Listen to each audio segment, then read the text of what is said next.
special purpose assignment operator. මම ඒක practical එකකින් ඔයගලන්ට පෙන්නන්න. Don't forget to like the video. And don't forget to subscribe. Visual Studio package එකක් open කරගන්න ඕනි. මම Visual Studio 2012 package එක open කරගත්තා. console application එකක් open කරා.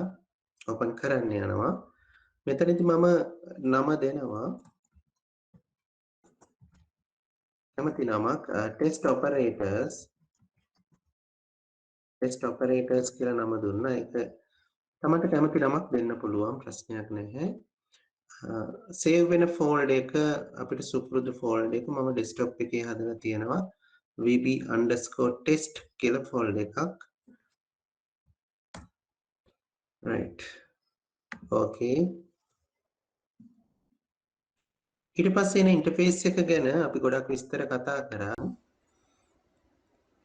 අපි හිතුවොත් එහෙම දැන් අපිට දීලා තියෙනවා x සහ y කියලා variable දෙකක්.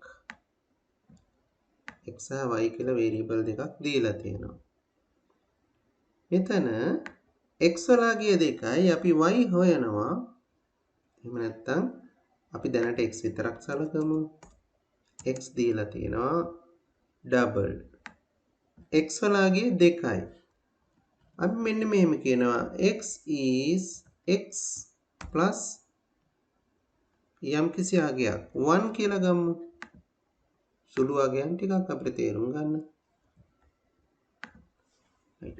x is x plus 1.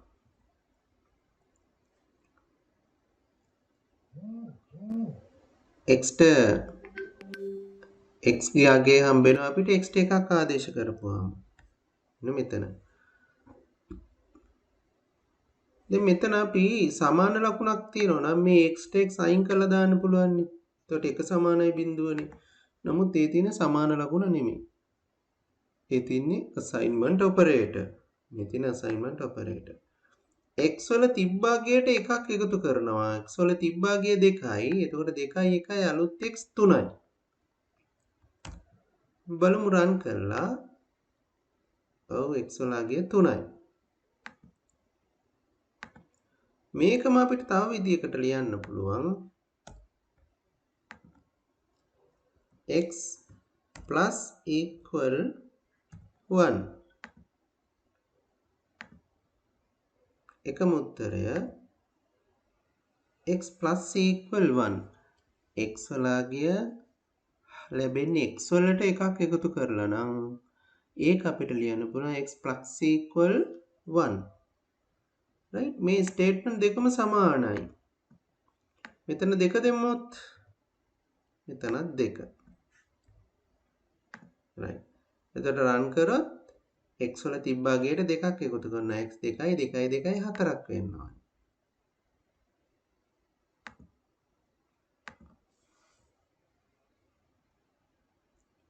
ඒ වගේම තමයි ගුණිතයේදී අපිට දීලා තියෙන x වලාගේ 2යි අපි x ගුණ කරනවා. අපි තුමු 10න් ගුණ කරනවා. x 10න් ගුණ කරලා එන උත්තරේ x ටම දානවා. කීයද බලමු? x 2යි නම් 2 වරක් 10 20යි. එතකොට අලුත් x කියන්නේ 20.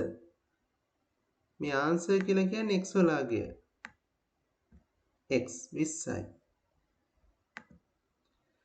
මේකම අපිට ලියන්න පුළුවන් x multiplication equal 10. ඒත් අපිට හම්බෙන්නේ උත්තරේමයි. ඔන්න ඔය වගේ අපේ නෝට් එකේ තියෙනවා plus equal වගේම තවත් දෙන්න පුළුවන් operator ආකාර.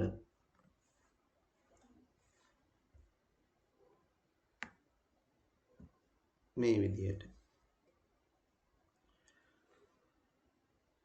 එතකොට integer division එක, floating point division එක, exponentiation එක, ampersand එකත් පුළුවන්.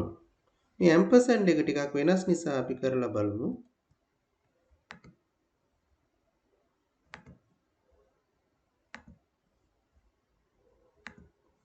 ampersand එතෙන්දී x අපි ගන්නවා string විදිහට. string එක තමයි අපි ampersand ගොඩක් පාවිච්චි කරන්නේ.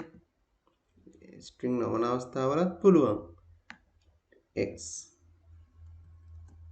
අපි වචනයක් දානවා hello. ඊට පස්සේ අපි කියනවා x කියන්නේ x ampersand මොකද්ද ස්පේස් එකක් එක්ක නැත්නම් අපි ස්පේස් එක නොදායිමු world ampersand world.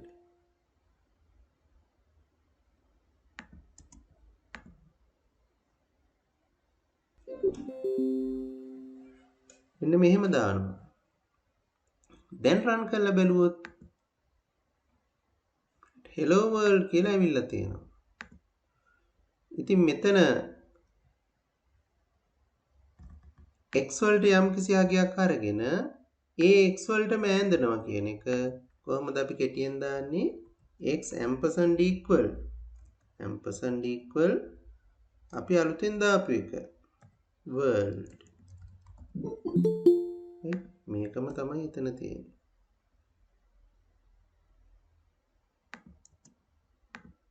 ampersand equal world. right ඒකම තමයි.